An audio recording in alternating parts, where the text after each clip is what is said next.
Sobat ASN dan sahabat sehat, selamat datang di Smart Go Podcast. Bersama saya, Diah Pahinggarsari, yang akan memandu diskusi seru kita hari ini. Tema kita kali ini sangat menarik dan dekat dengan keseharian kita, yaitu good practice versus bad practice dalam mewujudkan smart governance di lingkungan puskesmas. Di samping saya, sudah ada rekan-rekan luar biasa. Ada Kak Desi, sebagai pemantik kita hari ini, Kak Deines, dari praktisi puskesmas, Kak Selvi, pakar manajemen ASN, dan Kak Ririn, ahli smart ASN. Halo semuanya. Halo Kak Dia, halo Sobat ASN. Nah, ngomongin smart governance, ini bukan cuma soal aplikasi atau komputer canggih ya, tapi bagaimana tata kelola birokrasi kita bisa melayani masyarakat dengan cepat, akurat, dan akuntabel. Puskesmas sebagai ujung tombak pelayanan kesehatan sering banget nih jadi sorotan. Kak Desi, boleh dong pemantiknya. Apa sih fenomena yang belakangan ini menarik perhatian kita? Oke, makasih Kak Dia ya. Jadi begini teman-teman, kalau kita bicara puskesmas, kita sering melihat dua sisi mata uang. Di satu sisi kita mendengar ada puskesmas yang viral karena inovasinya, contoh antrean lewat smartphone dan pelayanannya ramah banget. Tapi di sisi lain masih ada berita viral negatif. Kayak pasien antri nih dari jam 4 subuh, petugasnya pada judes-judes, atau sistem komputernya yang error dan pelayanannya jadi balik ke pakai kertas lagi dan jadi lambat. Nah, hari ini kita mau bedah nih mana yang termasuk good practice yang sesuai nilai ASN dan mana yang bad practice yang menyimpang atau stagnan. Menarik sekali, berarti ada kontras yang jelas ya. Kak Denes, sebagai yang sehari-hari bertugas di puskesmas nih, bisa berikan contoh nyata dari good practice dan bad practice ini? Pasti kan ya, kita mulai dari yang bikin bangga dulu, ya. Good practice. Contoh pertama di puskesmas maju, sekarang udah menerapkan sistem antrian online dan rekam medis elektronik. Pasien bisa daftar lewat rumah melalui WhatsApp atau aplikasi. Tahu jam berapa harus datang, tidak ada penumpukan di ruang tunggu. Contoh kedua, adanya inovasi jemput bola berbasis digital, seperti pemantauan ibu hamil risiko tinggi menggunakan aplikasi komunitas yang diintegrasikan dengan kadar posyandu. Ini kolaboratif banget dan nyata menurunkan angka kematian ibu.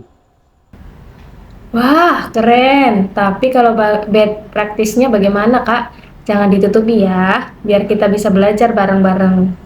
Tentu tidak, Kak Desi. Ini fakta lapangan yang harus kita benahi. Contoh pertama, masih ada puskesmas yang udah beli alat atau sistem digital yang mahal-mahal pakai anggaran daerah. Ujung-ujungnya mangkrak. Petugasnya balik lagi mencatat manual di buku besar karena alasan ribet atau nggak paham cara pakainya. Contoh kedua, fenomena jam karet dan diskriminasi pelayanan. Pendaftaran dibuka jam 8, tapi petugas loket baru siap jam 8.30. Ditambah lagi, mendahulukan kerabat atau kenalan petugas dibandingkan pasien yang udah antri lama. Ini jelas merugikan publik. Wah, kontras sekali ya. Yang satu sudah lari pakai teknologi dan kolaborasi. Yang satu lagi masih jalan di tempat, bahkan mundur. Kak Selvi, kalau dilihat dari kacamata manajemen ASN, fenomena ini mencerminkan apa sih? Ini erat kaitannya dengan profesionalisme dan sistematik Kak Dia. Pada bad praktik yang disebutkan Kak Denis tadi seperti petugas judes, jam karet, atau mendahulukan kerabat itu termasuk pelanggaran kode etik dan kode perilaku ASN. Disinilah pentingnya manajemen kinerja yang berbasis sistem merit. Kalau puskesmas menerapkan sistem reward dan punishment jelas yang berdasarkan kinerja, hal-hal diskriminatif itu tidak akan terjadi. ASN harus sadar fungsinya sebagai pelayan publik. Baik, setuju dengan Kak Selvi tadi. Kalau dari perspektif Smart ASN, khususnya aspek literasi digital dan inovatif, kasus sistem digital yang merangkak ini adalah salah satu contoh yang klasik. Membangun smart governance itu bukan cuma membeli softwarenya aja atau hard innovation, tapi membangun manusianya atau soft innovation. Kalau infrastrukturnya udah siap tapi mindset ASN-nya analog, nggak mau berubah, ya udah kegagalan digital aja yang didapat. Oke, sekarang kita masuk ke bagian yang paling penting, solusi dan strategi. Kita bedah dulu dari yang sukses, yaitu good practice. Rekam medis elektronik dan layanan jemput bola digital tadi sukses. Karirin, menurut Anda, apa sih kunci keberhasilan dari good practice tersebut? Kunci keberhasilannya ada 3, Kak Dia. Yang pertama, kepemimpinan yang adaptif atau digital leadership. Yang kedua, kesiapan kompetensi. Yang ketiga, ada kolaborasi.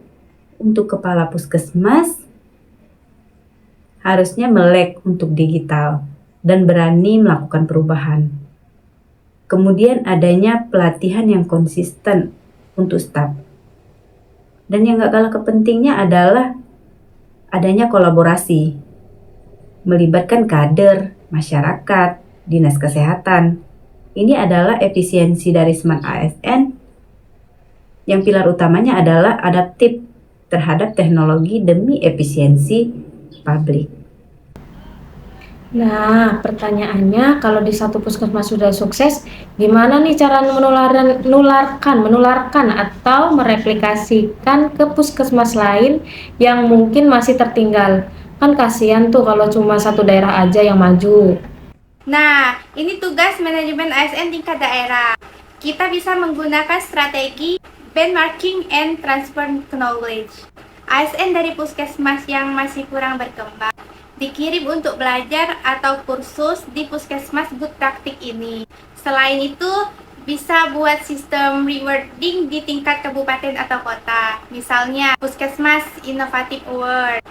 Hal ini akan memicu kompetisi yang sehat antar institusi untuk terus berinovasi.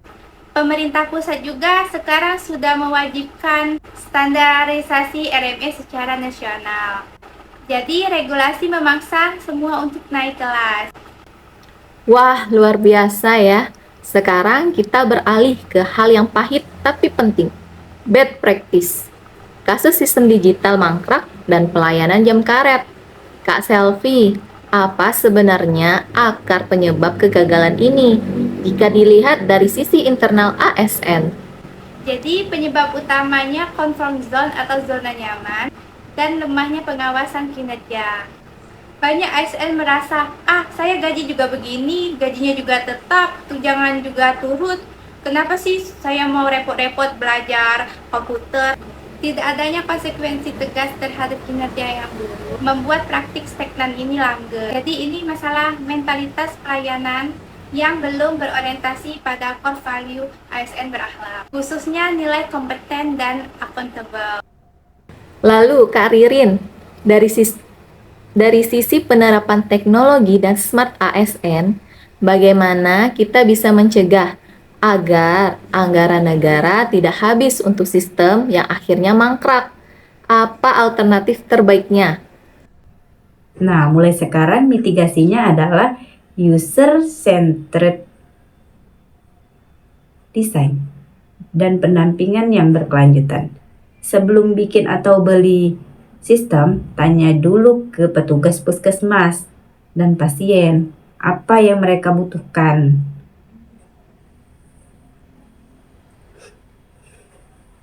Jangan tiba-tiba beli aplikasi rumit tanpa latihan. Alternatif terbaiknya adalah dengan melakukan change manajemen atau manajemen perubahan. Jadi pendampingan teknologi itu dilakukan sampai petugasnya benar-benar mahir dan siap dengan sistem itu. Menjadi bagian dari SOP harian buat mereka. Bukan habis serah terima aplikasi lalu ditinggalkan begitu saja. Boleh menambahkan ya, Kak Dia, dari sisi praktisi untuk mencegah pelayanan yang diskriminatif dan jam karet, puskesmas harus membuka kanal pengaduan publik yang transparan, misalnya melalui aduan barcode yang terhubung langsung ke kepala puskesmas atau dinas kesehatan. Ketika masyarakat ikut mengawasi secara digital, petugas tidak akan berani lagi main-main dengan waktu pelayanan. Wah, seru banget diskusi kita. Saya jadi melihat benang merahnya ini. Berarti untuk mewujudkan smart governance, peningkatan kapasitas SDM ASN dan perbaikan sistem manajemen itu harus berjalan beriringan ya. Nah, tidak bisa tuh salah satu yang jalan sendiri-sendiri.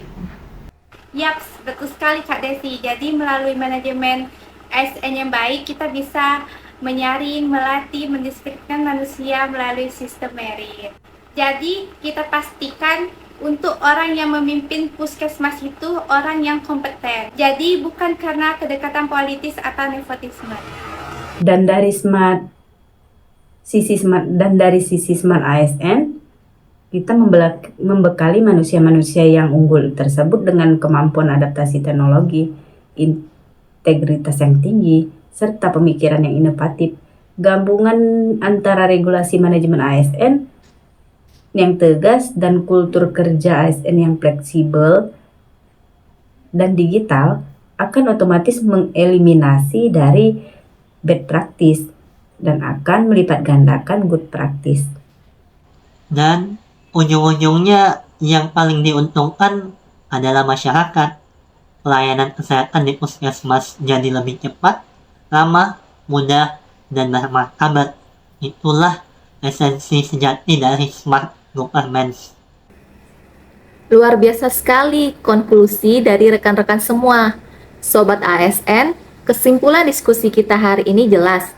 Smart governance di lingkungan puskesmas bukan sekedar tentang seberapa canggih aplikasinya, melainkan tentang perubahan mindset dan komitmen kita sebagai pelayan publik. Kita harus berani memutus rantai bad practice seperti zona nyaman, pelayanan lambat, dan resistensi terhadap teknologi.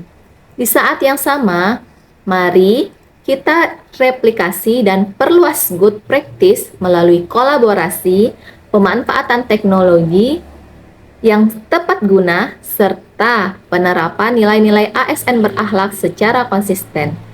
Saya, Dia, bersama seluruh narasumber hari ini, pamit undur diri. Sampai jumpa di episode Smart Gov Podcast berikutnya. Tetap inovatif, tetap profesional, dan salam Smart ASN. Salam Smart ASN bersama mewujudkan Smart Governance. Semangat governance.